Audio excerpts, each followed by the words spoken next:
ایرانی صدر Masoud Pezeshkian کی commander in chief Amir Hatami سے ملاقات ہوئی ہے۔ ایرانی میڈیا کے مطابق ایرانی صدر اور آرمی چیف نے جنگی تیاریوں پر تبادلہ خیال کیا۔ صدر مسعود پزشکیان نے ایرانی فوج کی پیشہ ورانہ صلاحیتوں کو سراہا۔ ان کا کہنا ہے کہ ایرانی فوج نے اعلیٰ سطح آپریشنل تیاری کے ساتھ ملکی دفاعی قوت کا مظاہرہ کیا۔ ایران کے آرمی چیف نے کہا کہ ایرانی مسلح افواج کسی بھی جارحیت کا جواب دینے کے لیے تیار ہیں۔ چین نے ایک بار پھر ایران امریکہ تنازع میں پاکستان کی ثالثی کی کوششوں کی حمایت کر دی۔ ترجمان چینی وزارت خارجہ نے کہا، امن کے فروغ اور جنگ کے خاتمے کے لیے منصفانہ اور متوازن ثالثی کرنے پر چین پاکستان کی حمایت کرتا ہے۔ چین پاکستان کے ساتھ مل کر مشرق وسطیٰ میں امن اور استحکام کی جلد بحالی کے لیے مثبت کردار ادا کرے گا۔ ترجمان نے بتایا کہ وزیراعظم شہباز شریف 23 سے 26 مئی تک چین کا دورہ کریں گے۔ شہباز شریف کے دورے کے دوران چین اور پاکستان کے رہنما دو طرفہ تعلقات اور اہم امور پر تبادلہ خیال کریں گے۔ امریکی ایوان نمائندگان میں صدر ڈونلڈ ٹرمپ کے ایران سے متعلق جنگی اختیارات محدود کرنے کی قرارداد پر ووٹنگ مؤخر کر دی گئی ہے۔ رپورٹس کے مطابق ریپبلکن قیادت نے ارکان کی عدم موجودگی کے باعث ووٹنگ ملتوی کرنے کا فیصلہ کیا۔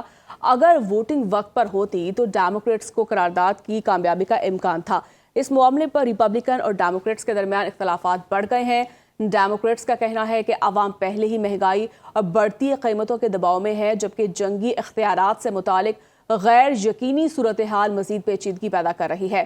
امریکی میڈیا کے مطابق اس قرارداد پر ووٹنگ اب جون کے آغاز میں متوقع ہے۔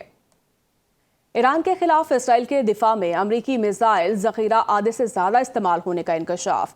واشنگٹن پوسٹ کی جانب سے دفاعی جائزوں کے حوالے سے رپورٹ کیا گیا ہے کہ ایران کے ساتھ جنگ کے دوران اسرائیل کے دفاع میں مدد دیتے ہوئے امریکہ نے اپنے جدید میزائل دفاعی نظام کو ایک بڑا حصہ اس کا استعمال کر لیا ہے۔ امریکی افواج نے ایرانی بیلسٹک میزائلوں کو روکنے کے لیے 200 سے زائد تھرڈ انٹرسیپٹر میزائل فائر کیے، جو پینٹاگون کے مجموعی ذخیرے کا نصف بنتے ہیں۔ اسی دوران اسرائیل نے اپنے دفاعی نظام کے استعمال میں نسبتاً کم انحصار کیا اور اپنے ذخائر کو بڑی حد تک محفوظ رکھا۔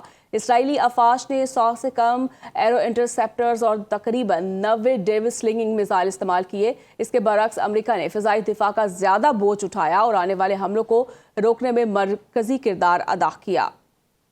امریکی کانگریس کی رپورٹ کے مطابق ایران کے خلاف آپریشن ایپک فیوری کے دوران امریکہ کو $29 بلین کی بھاری مالی لاگت کے ساتھ کم از کم 42 فوجی طیاروں کا بڑا نقصان اٹھانا پڑا۔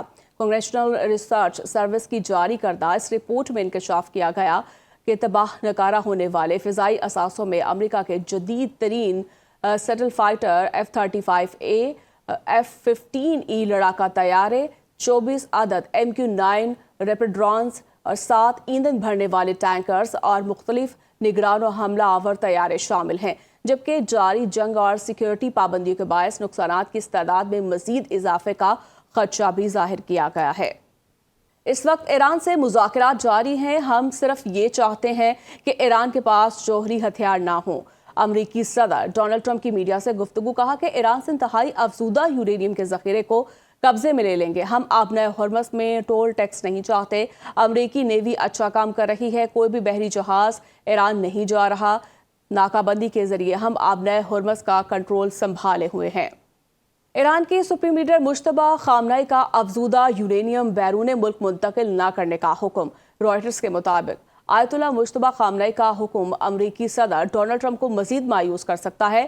یہ حکم جنگ کے خاتمے کے لیے جاری مذاکرات کو پیچیدہ بنا سکتا ہے۔ ایران کے سپریم لیڈر مجتبیٰ خامنہئی کا افزودہ یورینیم بیرون ملک منتقل نہ کرنے کا حکم۔ رائٹرز کے مطابق آیت اللہ مجتبیٰ خامنہئی کا حکم امریکی صدر ڈونلڈ ٹرمپ کو مزید مایوس کر سکتا ہے۔ یہ حکم جنگ کے خاتمے کے لیے جاری مذاکرات کو پیچیدہ بنا سکتا ہے۔